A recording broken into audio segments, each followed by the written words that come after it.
Y vamos a abrir nuestras Biblias en Lucas 23. Lucas 23. Y saben que hoy es el comúnmente conocido como el Domingo de Ramos, ¿ok? La entrada triunfal de Jesús en Jerusalén, donde le pusieron ahí palmas y diferentes cosas, ¿Sí han visto por ahí fotos de cómo se adornan las hojas de palmera para los domingos como hoy, o no? Es que en España es muy común. Hay palmeras que las tapan todo el año para que las hojas se pongan totalmente amarillas, como si fuera oro, y luego se hacen formaciones, con ellas para todo eso. Mi pueblo, Elche, es absolutamente experto en eso. De hecho, la que utiliza el Papa se la mandamos nosotros, para que vean, Y nosotros no hacemos nada de eso, pero bueno. Pero nosotros aquí en Jericó vamos a cambiar el domingo de hoy por como si fuera viernes, ¿ok? Porque el viernes no nos vamos a reunir para celebrar la crucifixión de Jesús, entonces vamos a hacerlo hoy y seguimos en Lucas, pero nos vamos a brincar al texto del capítulo 23, aunque no es el texto que nos toca, pero es el texto que trata este tema, y vamos a estar viendo los versículos del 26 al 56.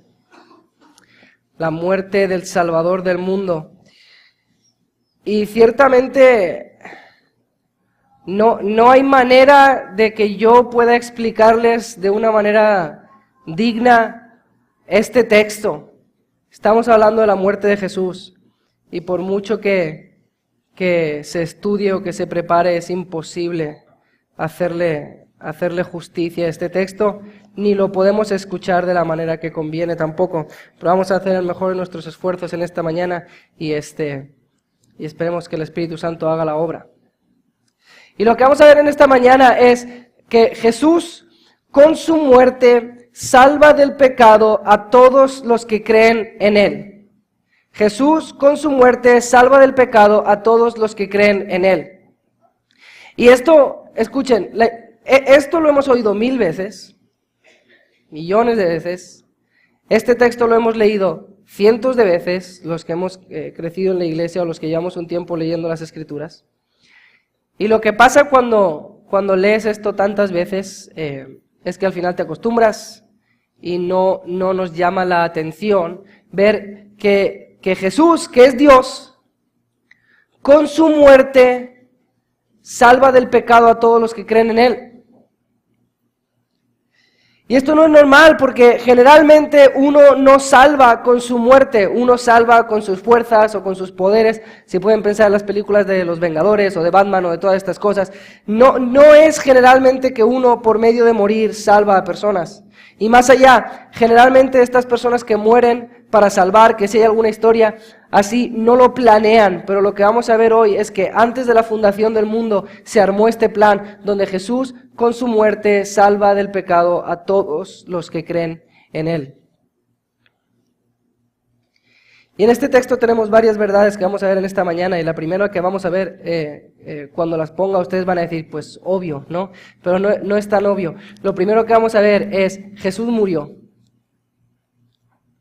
Jesús murió. Lo que este pasaje primeramente nos dice del versículo 26 al 56 es que Jesús murió. Y si tú estás consciente de que Jesús es lo que comúnmente llamamos el Dios hombre, o sea, 100% Dios y 100% hombre, dos naturalezas, la divina y la humana, viviendo al 100% en una sola persona, este hecho de que Jesús murió es increíble. Porque es Dios, pero es un hombre. Y Jesús murió igual que todos los demás hombres que han muerto. Jesús murió igual que todos ellos. El hombre existe en dos realidades, la física, marcada por el cuerpo, y la espiritual, marcada por el alma, el espíritu. Y en la muerte lo que pasa es una separación de estas dos verdades, una separación del alma y el cuerpo. Que muchas veces cuando pensamos en muerte, pensamos que como que todo se apaga y ya está. Entonces decimos, bueno, el Dios hombre no pudo haber muerto. No, en la muerte nada se apaga. La muerte no es el fin de nuestra existencia.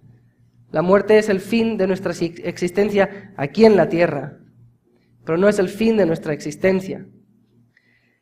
Es la separación, y esta separación es exactamente lo que Jesús experimentó en este pasaje. Jesús murió. Su parte física y su parte no física se separaron aproximadamente a las 3 de la tarde de un viernes. Y ustedes dirán, jueves o viernes, ¿qué más da? A las 3 de la tarde en un día hace más o menos 2000 años. Y si vemos esta historia del pasaje 26 al 56, nos la cuenta Lucas, también nos la cuenta Marcos, también nos la cuenta Mateo, también nos la cuenta Juan, pero en esta mañana nos vamos a enfocar en lo que dice Lucas. Y Lucas, empezando en el versículo 26, nos cuenta cómo Jesús subió a un monte. O sea, salió de la ciudad y lo llevaron a un monte comúnmente conocido como Gólgota o de la Calavera, y muchas personas iban detrás de él lamentándose. Tuvieron que pedirle a alguien más que cargara la cruz porque Jesús ya no la podía cargar después de la tortura que había experimentado. Y mientras personas le están siguiendo llorando, él se toma el tiempo para exhortar a estas personas a que piensen más allá de su muerte y que piensen en el juicio de Dios. Después vemos a partir del versículo 32 cómo Jesús fue crucificado entre dos malhechores, entre otros malhechores, o sea, fue crucificado como un criminal. Y los soldados romanos fueron los que le crucificaron y él se tomó el tiempo en el versículo 34 para rogar al Padre que perdonara a estos soldados que lo estaban crucificando. En el versículo 35 vemos parte de la audiencia que eran los gobernadores, escribas y fariseos, nos dice Marcos, Mateo, que todavía cuando Jesús estaba ahí crucificado, desangrándose, ahogándose, estos gobernantes y fariseos y escribas, ni siquiera por respeto o lástima o pena, se toman un descanso, sino que todavía le injurian y le dicen, bueno, si tú eres el Mesías, si tú eres el escogido de Dios, baja de la cruz ahora mismo. Lo mismo hacen los soldados y lo mismo hace uno de los malhechores. Vemos en el versículo 38 la placa que colgaba arriba de su cabeza diciendo la razón, la causa por la cual él está siendo crucificado, y este es el Rey de los judíos. Los versículos 39 al 43 vemos la maravillosa historia donde uno de los malhechores se salva justo ahí. Si han visto carreras, ¿no?, donde uno de los corredores gana por los pelos, ¿verdad? Esto fue lo que le pasó a este malhechor.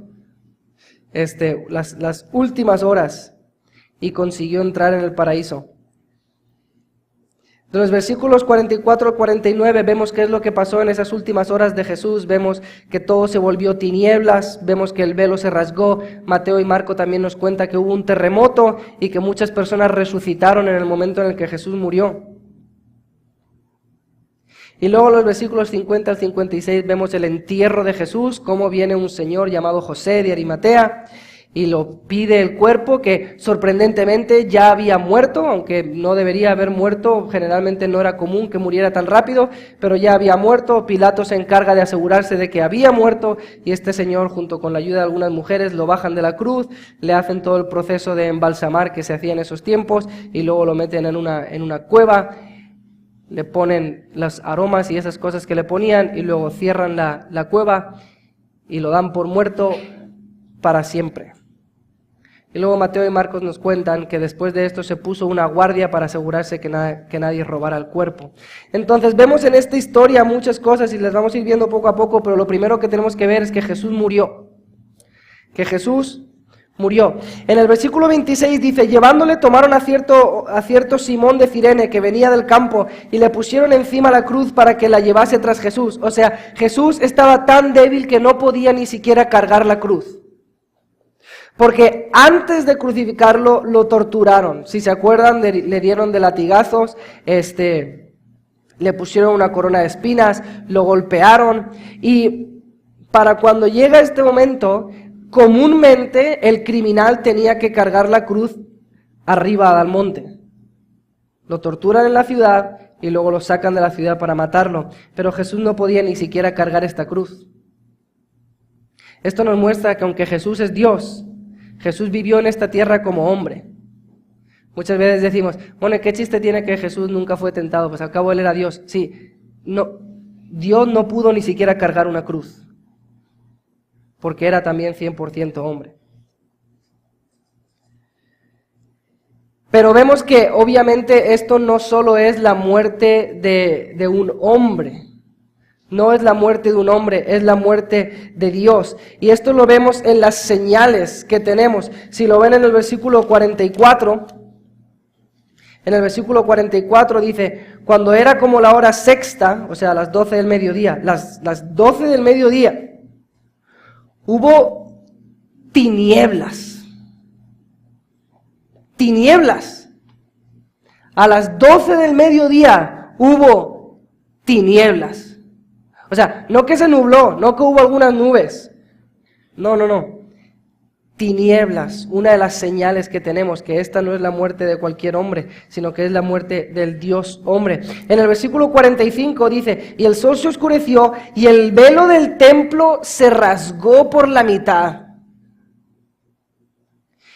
Y esto nos lo está contando Lucas, pero realmente los que están ahí viendo lo que está pasando con Jesús no tienen ni idea que el velo se ha rasgado por la mitad. Porque, acuérdense otra vez, hemos salido de la ciudad, hemos subido al monte, estamos en lo más alto donde están condenando a 3 criminales supuestamente, y hay un montón de personas ahí viendo porque uno de ellos es un profeta muy famoso, ¿sí? Y a docenas de kilómetros se rasga el velo del templo. ¿Por qué? Porque lo que está pasando aquí es mucho más significante que la muerte de cualquier hombre, es la muerte del Dios hombre. Mateo y Marcos también nos cuentan que hubo un terremoto. Imagínense la cara de los soldados cuando ellos creen que están condenando a un criminal y al momento de crucificarle hay un terremoto. Te asustarías mucho. De hecho, uno de los soldados, al ver estas señales, como que dijo, la regamos. Y luego nos cuentan los otros evangelistas que muchos muertos, muchas personas que ya estaban muertas, resucitaron y salieron de sus tumbas y entraron a Jerusalén. En los versículos 32 y 33 vemos cómo es que Jesús murió. Dice en el versículo 32, llevaban también con él a otros 2 que eran malhechores para ser muertos. O sea, los llevaron al monte no para castigarlos, no para torturarlos, los llevaron al monte para ejecutarlos. Era el momento de la pena capital. Y el versículo 33 nos dice, y cuando llegaron al lugar llamado de la calavera, le crucificaron allí. Y ya está. ¿Cuántos han visto películas o exposiciones acerca de la crucifixión de Cristo? ¿Sí? ¿Todos? ¿Sí, verdad? ¿Y dónde es que se pasa el mayor tiempo de la película o de la exposición? Muchos hemos visto exposiciones de cómo le clavaron los clavos, cómo le pusieron la corona, cómo lo pusieron en la cruz, cómo lo subieron, todo eso. Pero Mateo, Marcos, Lucas y Juan no nos cuentan nada. Nos dicen, le crucificaron allí. No describen cómo pusieron la cruz en el suelo y luego pusieron a Jesús arriba. No describen cómo ataron a Jesús a esa cruz para mantenerlo inmóvil. No dicen cómo luego le perforaron las muñecas y los pies con grandes clavos. No nos cuentan cómo luego subieron la cruz para ponerle en un hoyo y que se pudiera levantar todo eso. No describen a Jesús desangrándose, no describen a Jesús asfixiándose. Mateo, Marcos, Lucas y Juan no nos cuentan nada de eso, nada más nos dicen, y lo crucificaron allí. Y la razón es porque en esta época, en el año 30 más o menos, todo el mundo sabe lo que es la crucifixión. No había nada que explicar. Cientos y cientos y cientos de personas eran crucificadas por el Imperio Romano. Era algo muy común en el Imperio Romano que criminales que merecían la peor muerte fueran crucificados. Y no había ninguna duda que era lo que estaban haciendo. Una formación más o menos como esta, y clavar a la persona ahí. Y Lucas no tiene que darnos ningún detalle porque sus oyentes saben perfectamente qué es de lo que Lucas está hablando. Era una visión común. Todo el mundo sabía de lo que estabas hablando. Cientos de criminales murieron crucificados.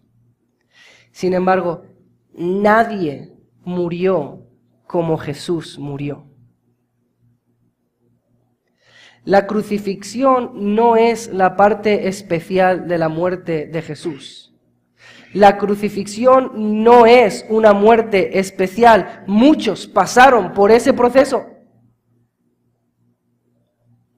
La parte especial es que Dios murió en esa cruz. El Dios hombre Jesús murió en esa cruz, cargando la ira del Padre por todos sus hijos. Cargando la ira de Dios por todo su pueblo. Es por eso que mientras otros malhechores que eran crucificados podían durar ahí horas, 12 horas, 16 horas, 24 horas, a veces días, Jesús duró 6. 6. Una crucifixión muy breve. ¿Por qué? Porque ese cuerpo humano no pudo aguantar el peso de toda la ira de Dios sobre él. Cientos de personas fueron crucificados, nadie murió como Jesús murió. Y la última marca de la muerte de Jesús es su entierro. Dice en el versículo 50, había un varón llamado José de Arimatea, ciudad de Judea, el cual era miembro del concilio, varón bueno y justo. Este que también esperaba el reino de Dios y no había consentido en el acuerdo ni en los hechos de ellos, fue a Pilato y pidió el cuerpo de Jesús y quitándolo lo envolvió en una sábana y lo puso en un sepulcro abierto a una peña, en el cual aún no se había puesto a nadie. Lo enterraron. Jesús murió y este hombre va con Pilato y le dice, ¿me puedo llevar el cuerpo? Pilato le dice, ¿tan pronto? Por eso nos cuentan los otros evangelistas que unos soldados fueron ahí para asegurarse que había muerto y le iban a quebrar las piernas, que era lo que hacían con los otros criminales cuando querían acelerar un poquito el proceso para que no pudieran impulsarse y respirar, pero cuando le van a quebrar las piernas se dan cuenta que Jesús ya está muerto, le clavan una lanza para asegurarse y se dan cuenta que estaba muerto. Y entonces bajan el cuerpo y lo enrollan con unas cuantas sábanas para evitar tanta putrefacción y todo eso. Y lo sellan con aceites y con aromas. Y luego lo meten en una tumba. Si Jesús no hubiera muerto en la cruz, lo hubieran matado cuando lo embalsamaron. Pero Jesús ya estaba muerto. Entonces lo meten en la peña, lo meten en esa cueva, lo cierran con una roca y se acaba la historia de la muerte de Jesús. Nuestro Señor Jesucristo murió llevando la ira de Dios que era nuestra. Él murió un sacrificio sangriento. Y dices, ¿por qué tuvo que ser tan sangriento? Porque tenía que seguir las ilustraciones del Antiguo Testamento de esos corderos que eran degollados. Y porque había que mostrar la seriedad de la ira de Dios. ¿Te puedes imaginar tú estar bajo la ira de Dios?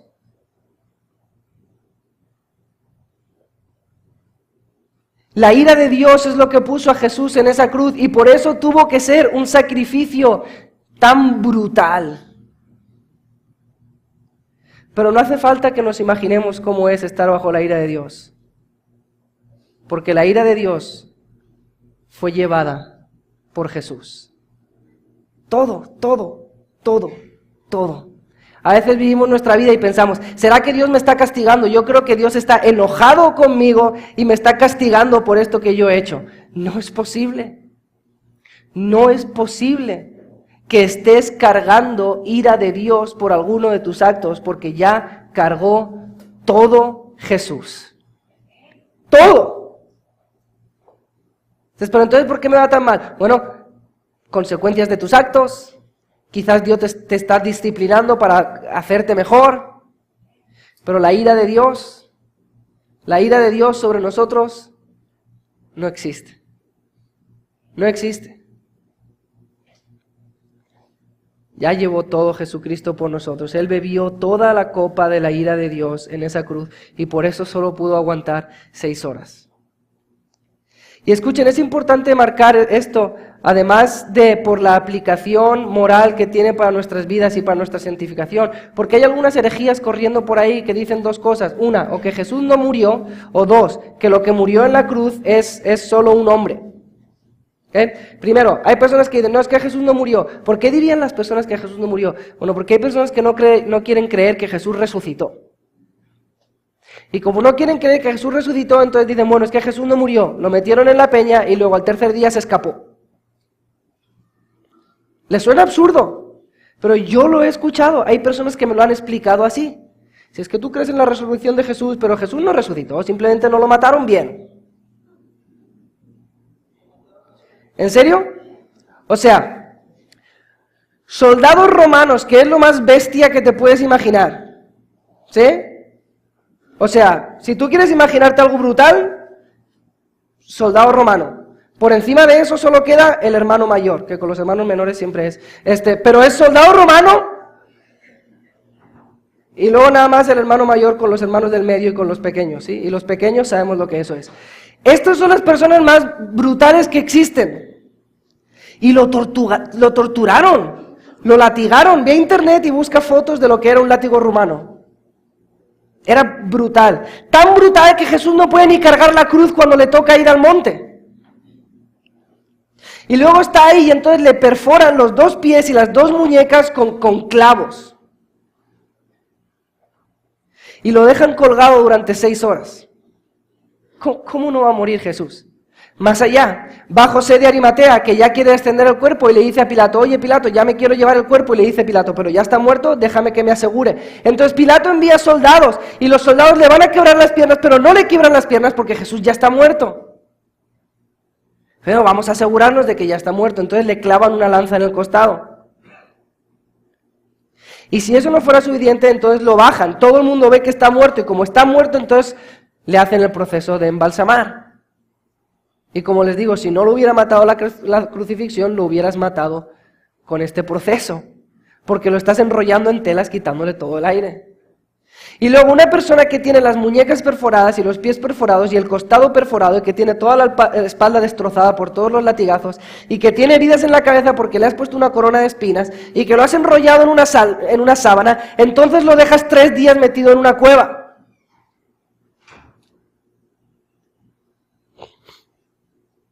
Y hay personas filosóficas, cultas, inteligentes, que me quieren contar que es mucho más lógico pensar que Jesús no murió que pensar que aquí ocurrió un milagro. Sí, no, después de todo eso, Jesús se levantó de la peña porque no había muerto, se le curaron las heridas en 3 días, movió la roca, se echó a la guardia romana y se fue. Yo no soy brillante, pero esa posición es absolutamente absurda. Jesús murió. Pero ahora acuérdense, ¿quién murió en esa cruz? ¿Jesús hombre? ¿Jesús Dios? El Dios hombre murió en esa cruz. ¿Pero cómo va a morir Dios? ¿Cómo va a morir Dios? Es un misterio. Es un misterio del mismo tamaño que el misterio de la encarnación. ¿Cómo puede Dios tomar un cuerpo? ¿Cómo puede el Dios omnipotente, omnisciente, omnipresente quedar encerrado bajo las limitaciones de un cuerpo? ¿Cómo puede Dios tener sed? ¿Cómo puede Dios dormir? ¿Cómo puede Dios cansarse? ¿Cómo puede Dios comer? ¿Cómo puede Dios morir? Es el milagro del Dios hombre. No hay ninguna persona como la persona de Jesús. 100% Dios y 100% hombre. Y en ese día, a las 3 de la tarde, su naturaleza divina, su naturaleza humana, fueron separadas de ese cuerpo físico durante 3 días hasta que resucitó. No hay nada, ninguna indicación que nos digan que Jesús, que era Dios y que fue Dios durante todo el tiempo que estuvo aquí, y ahora Jesús, que es el Dios hombre, que hubo una separación en algún momento antes de la cruz para que en la cruz muriera solo el Dios hombre, el hombre. En la cruz murió el Dios hombre. Y ese Dios hombre era el único que podía cargar la infinita ira de Dios. Hacía falta de una persona infinita para proveer un sacrificio infinito, válido para todos aquellos que creen en Él. Un hombre hubiera sustituido a un hombre. Dios puede sustituir a todos aquellos que pongan su fe en Él. Jesús murió. Pero ¿cuál fue la razón por la cual Jesús murió? ¿Cuál fue la razón por la cual Jesús murió? Muchos dirían, bueno, mira, Jesús murió porque le hicieron un mal juicio, mala suerte. Así tenía yo un profesor de filosofía que decía, Jesús fue un judío pues que le salió mal la jugada, tuvo mala suerte y listo. No fue así.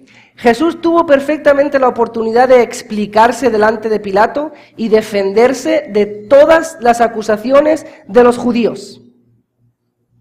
Si quieren, vamos a ir un momento a Juan para rellenar un poquito el pasaje de Lucas.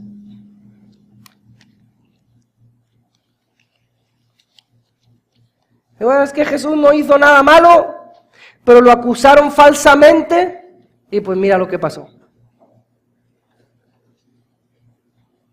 Juan 19, versículo 8.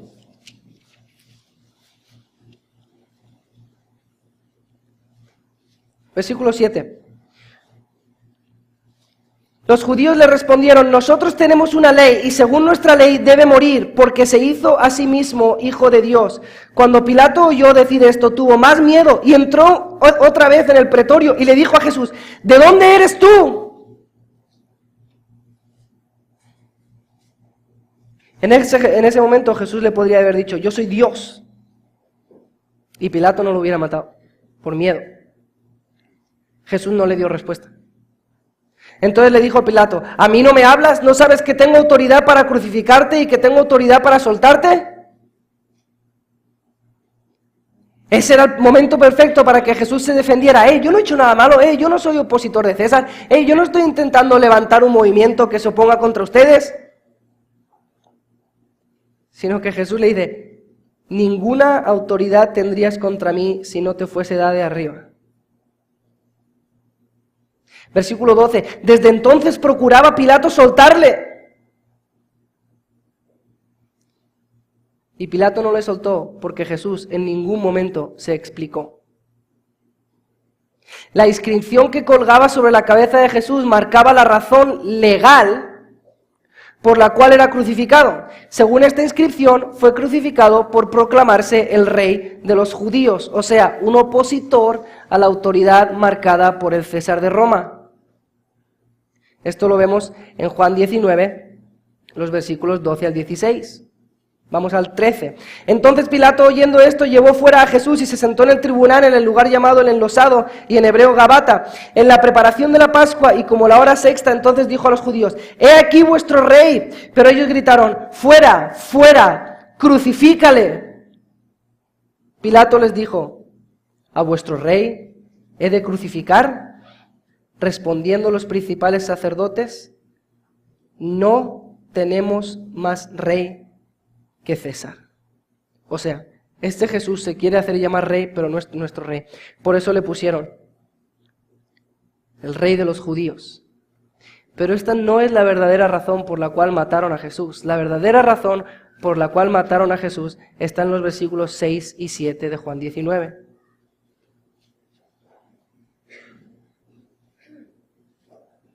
Cuando le vieron los principales sacerdotes y los alguaciles dieron voces diciendo, crucifícale, crucifícale. Pilato les dijo, tomadle vosotros y crucificadle, porque yo no hallo delito en él. Y entonces los judíos confiesan cuál es el delito que ellos ven. Nosotros tenemos una ley, y según nuestra ley debe morir, porque se hizo a sí mismo hijo de Dios.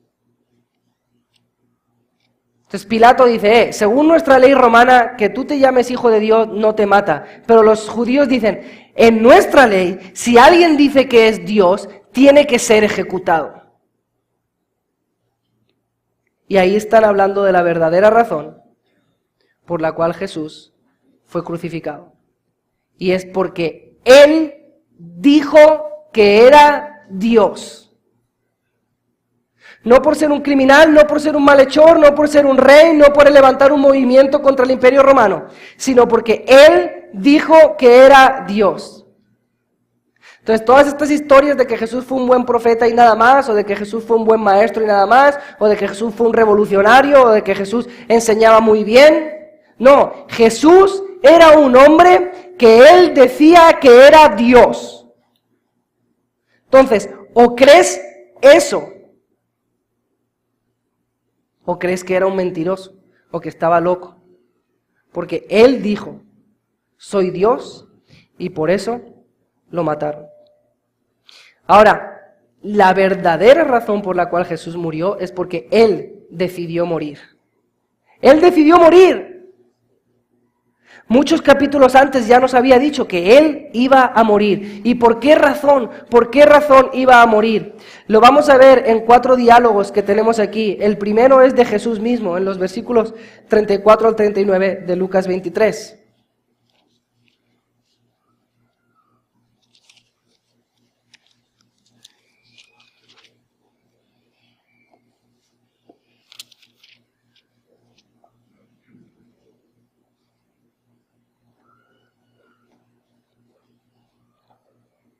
En el versículo 34 Jesús dice, Padre, perdónalos, porque no saben lo que hacen. Y ahí nos marca Jesús la razón de su muerte. Jesús murió para que el Padre pudiera perdonar. Porque el Padre no puede perdonar así, sí porque sí a cualquiera. El Padre no puede ver los pecados de una persona y decir simplemente, bueno, sí, ¿sabes qué? No pasa nada. El Padre no puede ver a Abraham mintiendo acerca de su esposa y decir, sí, ¿sabes qué? No pasa nada.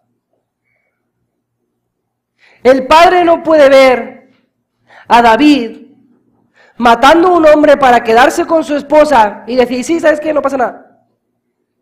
El Padre no puede ver a judíos matando a los profetas y decir, sí, simple, ¿sabes qué? No pasa nada.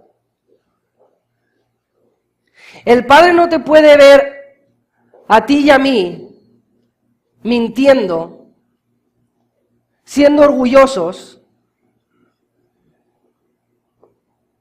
atacando a nuestros hermanos, destrozar nuestro matrimonio, viendo cosas que no debemos ver y diciendo cosas que no debemos decir, y amando cosas que no debemos amar, y pensando cosas que no debemos pensar. El Padre no puede ver todas esas cosas y simplemente decir, sí, ¿sabes qué? Te perdono, ven, hijo mío. No puede, porque Él es justo y santo. Tus pecados y mis pecados no han sido pasados por alto, olvidados,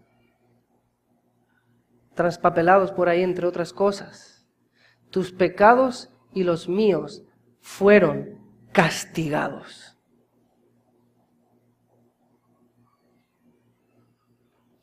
En Jesús.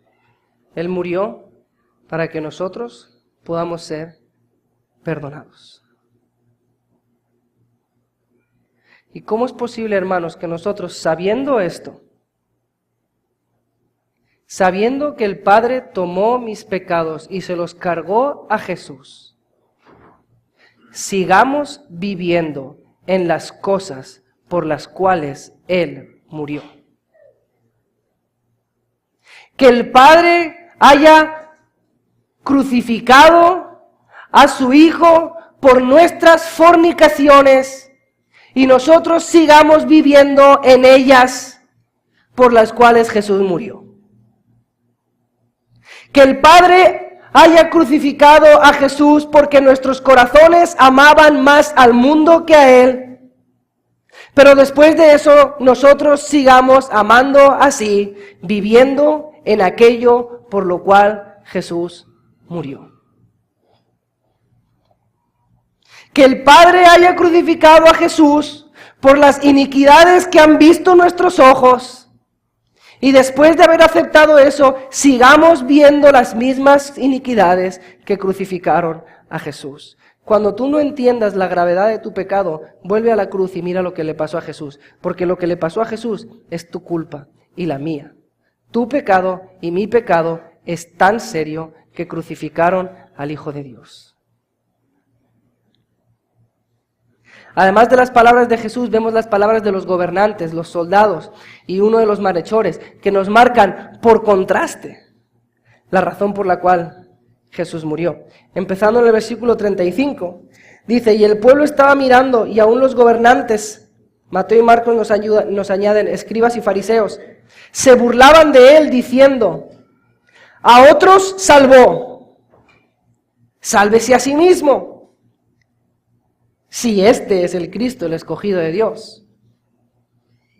Los soldados también le escarnecían, acercándose y presentándoles vinagre y diciendo, si tú eres el rey de los judíos, sálvate a ti mismo. Y uno de los malhechores, versículo 39, que estaban colgados, le injuriaba diciendo, si tú eres el Cristo, sálvate a ti mismo.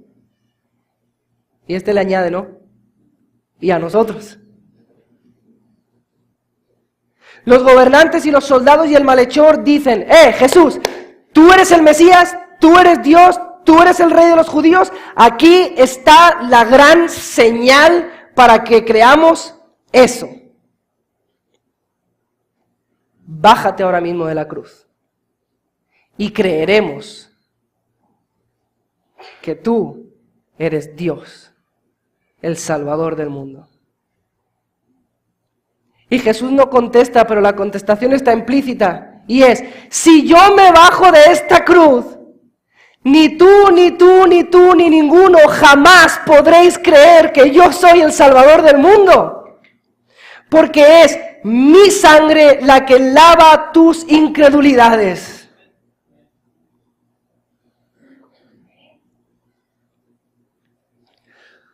Uno de los malhechores, momentos después, fue salvo, porque Jesús no se bajó de la cruz. Y varios de los fariseos, escribas y gobernantes, días después, en Pentecostés, fueron salvos por la predicación de Pedro acerca del Jesús crucificado. Uno de los soldados parece ser que después de matar a Jesús, pone su fe en el Hijo de Dios. Este malhechor y este soldado y esos escribas fueron salvos porque Jesús no se bajó de la cruz cuando ellos le instigaron a que se bajara. Por eso Isaías 53, no vayan ahí, 11, nos dicen que el fruto, el premio de Jesús no fue aliviarse del dolor de la cruz, sino que el premio, el fruto de la muerte de Jesús fue ver a almas salvadas y rescatadas de la ira de Dios. Dice, verá el fruto de la aflicción de su alma y quedará satisfecho. Por su conocimiento justificará a mi siervo justo a muchos y llevará las iniquidades de ellos. Escuchen, hermanos, muchos saben, la gran mayoría del mundo sabe que Jesús murió. A veces nos enorgullecemos y decimos, no, es que yo creo que Jesús murió. Sí, todo el mundo sabe que Jesús murió. Los judíos saben que Jesús murió, los musulmanes saben que Jesús murió. Pero aquí la gran pregunta es, ¿por qué crees tú que Jesús murió? ¿Y cómo respondes esa pregunta? Porque el conocimiento que te salva no es el conocimiento de que Jesús murió, sino de que Jesús murió para salvarnos de nuestros pecados. Y hermanos, muchas veces pensamos, nos vemos en dificultades y aflicciones en esta vida y decimos, es que Dios ya me abandonó. Es que Dios ya se bajó del tren, ¿no? Hermanos, Dios tuvo la oportunidad de bajarse del tren de tu vida antes de que el tren arrancara. Y decidió quedarse en esa cruz.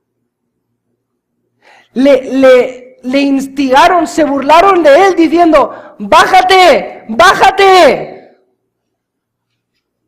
Y él tenía todo el poder para bajarse. Si yo hubiera tenido el poder para bajarme y me dicen, ¡bájate! Le he dicho, sí, pues vete por un tubo, hombre. No, Jesús se quedó ahí hasta el mero final, por ti y por mí. Porque Él sabía que era la única manera de que tú y yo pudiéramos ser salvos de nuestros pecados. Sin embargo, en el primer momento que experimentamos un poquito de aflicción o de prueba o de duda, ¿qué es lo primero que decimos? Dios no me ama, ¿será que se habrá olvidado de mí? ¿Será que ya se bajó de la cruz? Que no le importo, ¿será yo a Dios no le importo? Dios se quedó en la cruz por ti y por mí. ¿Cómo no te dará Dios todas las cosas, todas las cosas? ¿Cómo Dios no te va a amar? Hermanos, si tú necesitas buscar, si tú necesitas ver el amor de Dios por ti, si a veces dudas de si Dios te ama o no, mira la cruz, mira a Jesús, que se quedó ahí hasta el final, por ti. También vemos que Jesús murió para ofrecer salvación a todos. A todos. No solo a los judíos, no, a todos. Al principio del pasaje, lo primero que nos cuenta Lucas, empezando en el versículo 27, dice, y le seguían gran multitud del pueblo y de mujeres que lloraban y hacían lamentación por él. Pero Jesús, vuelto hacia ellas, les dijo, hijas de Jerusalén, no lloréis por mí, sino llorad por vosotras mismas y por vuestros hijos. Porque he aquí vendrán días en que dirán, bienaventurados las estériles y los vientres que no concibieron y los pechos que no criaron. Entonces comenzarán a decir a los montes, caed sobre nosotros, y a los collados, cubridnos. Porque si en el árbol verde hacen estas cosas, en el seco, ¿qué no se hará? Entonces vemos aquí un grupo de mujeres que están lamentando detrás de Jesús. Y no sabemos si son mujeres sinceras, discípulos de Jesús, o si son estas mujeres que contrataban, que en los evangelios vemos muchas veces, que cuando alguien muere, contrataban personas que lloraran por contrato. Qué triste, ¿no? O sea, que tengan que contratarte, o sea, oye, no hay nadie aquí llorando por él, contrata ahí a alguien que venga a llorar. Pero lo hacían, así lo hacían. Y es posible que estas mujeres era lo que estaban haciendo, que les habían pagado para llorar ahí detrás de Jesús y lamentar a Jesús. Y Jesús se les da la vuelta y les dice, hijas de Jerusalén, o sea, representantes del pueblo judío, no lloréis por mí, no lloréis por mí. Llorad por vosotras mismas. Y ahí Jesús lo que está diciendo es, no lloréis porque yo voy a morir. Llorad por el juicio de Dios que viene sobre Jerusalén por haberme crucificado a mí. De hecho, el juicio va a ser tan malo que dice, he aquí vendrán días en los que dirán, bienaventuradas las estériles y los vientres que no concibieron. O sea, un símbolo de bendición que es el poder tener hijos. Jesús dice, os vais a arrepentir de haber tenido hijos, vais a desear que ojalá hubierais sido estériles por la condenación que viene a Jerusalén. De hecho dice, vais a desear vuestra propia muerte rápido. Dice, decid a los montes, caed sobre nosotros. Vais a desear que las montañas y los árboles os cubran del juicio de Dios que os viene por haber crucificado al Hijo de Dios. Y hermanos, es que la verdad es esta. el juicio y el rechazo de Jesús por parte de la nación de Israel sella el plan de Dios de juzgar a la nación de Israel y abrir la puerta a todos los gentiles por medio del comenzar el tiempo de la iglesia. Este fue el plan de Dios desde el principio. Durante toda la historia los gentiles podían acercarse a Él por medio de formar parte del pueblo de Israel. Tenían que circuncidarse, tenían que hacerse parte del pacto de Moisés y tenían que seguir todas las leyes de Moisés. Y aunque los gentiles podían acercarse, era muy difícil porque muchos estaban muy lejos. Y los israelitas no tenían el llamado de ir y predicar el evangelio. Por eso Dios planeó que iba a llegar un momento donde la nación de Israel iba a rechazar al Mesías. Y eso iba a abrir la puerta para que todos los gentiles ahora pudieran acercarse. Y una de las primeras cosas que el Jesús resucitado comienza a decir es: id y predicar el evangelio a toda criatura, a todas las naciones. Por eso esta no es la muerte del Salvador de los judíos, es la muerte del Salvador del mundo.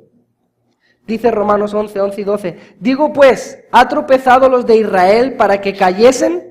En ninguna manera, pero por su transgresión vino la salvación a los gentiles para provocarles a celos. Y si su transgresión es la riqueza del mundo, es la riqueza de los gentiles, cuánto más su plena restauración. ¿Cuántos de ustedes son judíos? ¿Algún judío aquí? Dios estableció un plan para que todas las naciones pudieran llegar a ser hijos suyos. Y por eso vemos que esta crucifixión de Jesús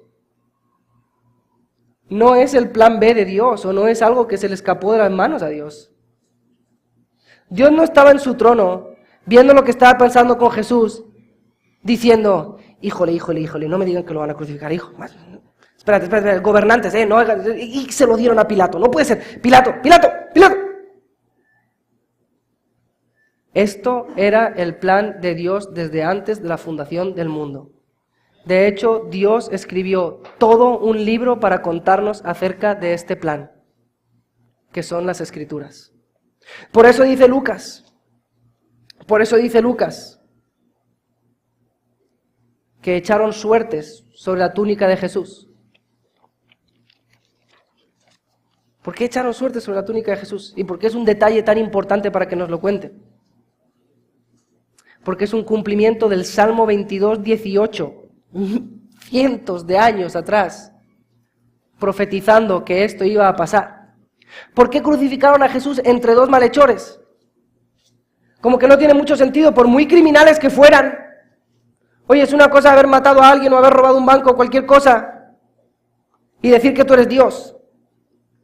Pero lo crucificaron entre criminales porque Isaías 53, 12 ya había dicho que él iba a ser crucificado entre malhechores. La muerte de Jesús cumple perfectamente el plan de Dios. El plan de Dios de ofrecer los beneficios de la muerte de Jesús a todas las personas, judíos, gentiles y cualquier persona. Y si tú estás en esta mañana pensando, es que a mí no me incluye, es que yo he hecho demasiadas cosas malas, es que yo, sí, para otros sí, pero para mí no, porque yo me he pasado de la raya. Yo he sido demasiado. La muerte de Jesús es suficiente para cualquier persona. Cualquier persona. Da igual lo que tú hayas hecho. Da igual quién seas. Da igual. Hoy, en este momento, la muerte de Jesús te puede reconciliar con Dios, si tú crees en Él.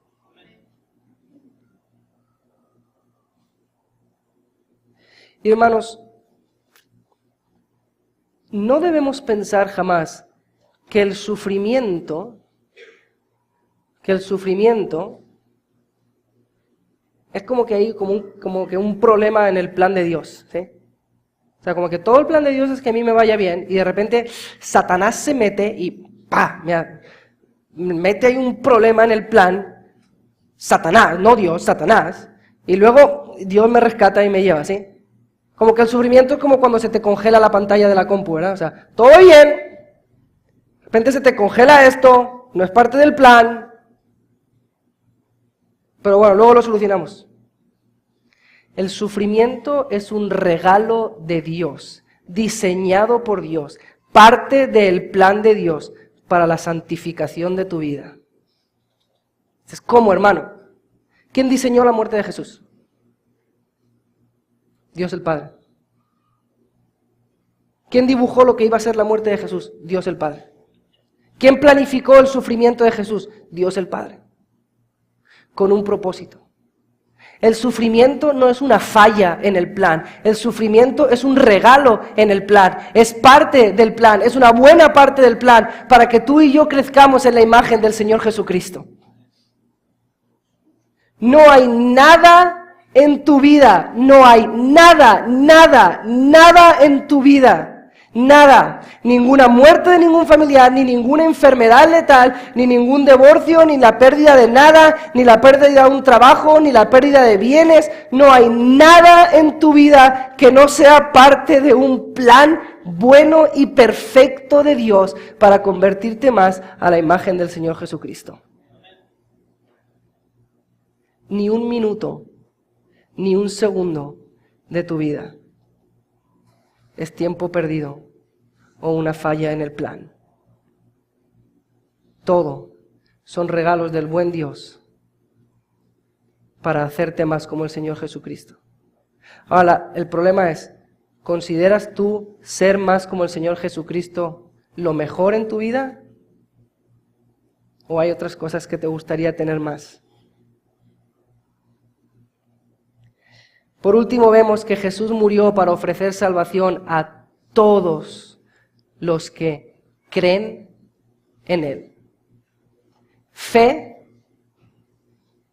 en Él, confianza en Él, como el único camino a Dios. Y a veces pensamos que la fe es creer, o sea, saber, o sea, conocer los hechos. Conocer que Jesús murió y conocer que Jesús resucitó y conocer que soy pecador y saber que Él es el único camino al Padre. La fe no es saber, la fe es poner tu confianza en ello. La fe es una respuesta emocional, mental, espiritual, a que cuando tú ves estas cosas dices, sí, Señor, yo soy pecador, yo soy malo, yo no merezco estar con Dios, pero por medio de Jesús, Él lleva mis pecados, de los cuales me arrepiento, y me restaura a una vida con Dios el Padre. La fe es poner tu confianza de restaurar tu vida en el sacrificio de Jesús. Y en este pasaje tenemos mucha audiencia, tenemos mucho pueblo, tenemos unas mujeres que lloran, tenemos unos soldados, tenemos unos gobernantes y escribas y fariseos, tenemos los malhechores. ¿Y quién de todas estas personas nos da la respuesta adecuada al sacrificio de Jesús? Serán los escribas, ¿no? Serán los que conocen la ley, los que tienen una respuesta adecuada. Serán los fariseos los que tienen una respuesta adecuada. Ciertamente serán los gobernantes los que responden bien, porque pues ellos son personas de élite, ¿no? Serán los soldados vieron que Jesús murió, los soldados escucharon, Padre, perdónalos, mientras lo estaban crucificando. ¿Quién es el único que tiene una respuesta adecuada al sacrificio de Jesús? Un criminal.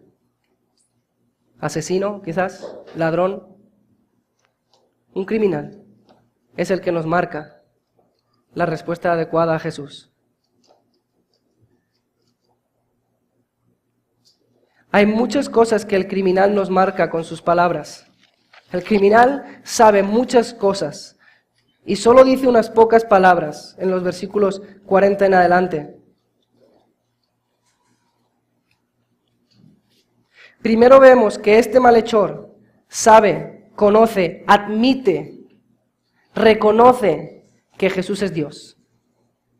El otro malhechor está supuestamente injuriando a un hombre, él cree, si tú eres el Mesías, bájate, pero como no te bajas, pues es que no eres. Y este malhechor le dice en el versículo 40, ¿ni aún temes tú a quién? A Dios. estando en la misma condenación. Este malhechor reconoce que él es pecador, que él no se merece. Dice en el versículo 41, nosotros a la verdad justamente padecemos porque recibimos lo que merecieron nuestros hechos. Está siendo crucificado y dice, me merezco cada clavo, me merezco cada latigazo por mis hechos. El malhechor reconoce que Jesús es el Rey. Dice, acuérdate de mí cuando vengas en tu reino. O sea, tú eres Rey, yo no, tú gobiernas, tú eres dueño de todo, Jesús. Y el malhechor reconoce que necesita la pura misericordia y gracia de Dios. Le dice, acuérdate de mí. No le dice, me arrepiento de mis pecados y a partir de ahora voy a ser muy bueno, muy bueno y no voy a hacer nada. No le puede decir eso, se va a morir ya. No tiene tiempo para hacer ninguna buena obra. No tiene tiempo para hacer ninguna buena obra. Por eso nada más le dice, acuérdate de mí. Acuérdate de mí. Mientras los fariseos decían, nosotros somos muy buenos. ¿Quién eres tú, el Mesías? Bájate de ahí si eres el Mesías. Tú no eres nadie, hombre. Nosotros somos el pueblo de Dios, porque somos muy buenos. Y los soldados decían, este es el rey de los judíos, mira lo que hago con el rey de los judíos. ¡Pah! Y las mujeres llorando porque las habían contratado. ¿Saben qué? Las mujeres, los malhechores, uno de los malhechores, los soldados y los gobernantes, todos saben que Jesús murió. Todos saben que Jesús murió. Pero este malhechor sabe que Jesús murió por los pecados de él, que Jesús es el Rey y que un día viene en su reino y que la única esperanza que él tiene es que Jesús se acuerde de él. Pregunta, hermanos, ¿quién eres tú? ¿Quién eres tú? ¿Qué respuesta tienes tú? Porque hermanos, yo no los juzgo porque todos estamos igual. Pero yo sé que muchos de nosotros en esta mañana estamos escuchando la historia de la crucifixión de Jesús y no sientes nada. No sientes nada. Que estás aquí como cualquier otro domingo. Y no sientes nada hablando de la crucifixión de Jesús.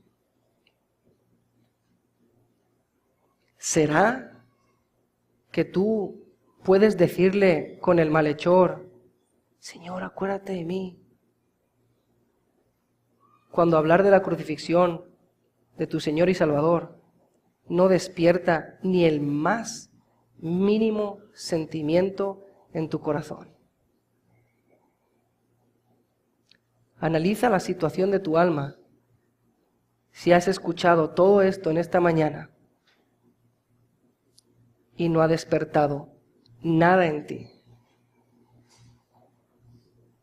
Porque esto es muy lógico, hermanos. Si tú dices que eres fan de los Tigres y que eres seguidor de los Tigres y que amas a los Tigres, pero estás viendo un partido de los Tigres, estás viendo la final de los Tigres, estás viendo la prórroga de los Tigres y los Tigres marcan gol y eso no despierta en ti ni el más mínimo sentimiento, ¿qué te dirían todos los otros fans de los Tigres? ¿Qué te dirían? No eres tigre. Es lógico. ¡Lógico!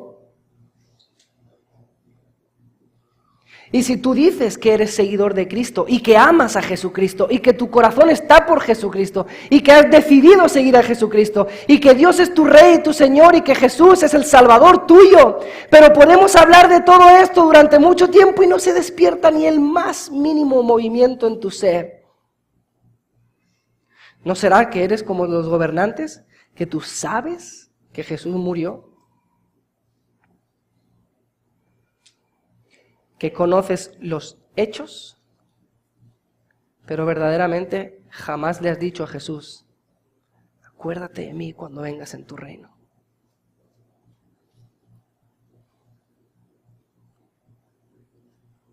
Muchas personas saben que Jesús murió. Solo los que entregan totalmente su vida en toda confianza a Jesús son aquellos a los que Jesús le dice: esta noche estarás conmigo en el paraíso. Vamos a orar.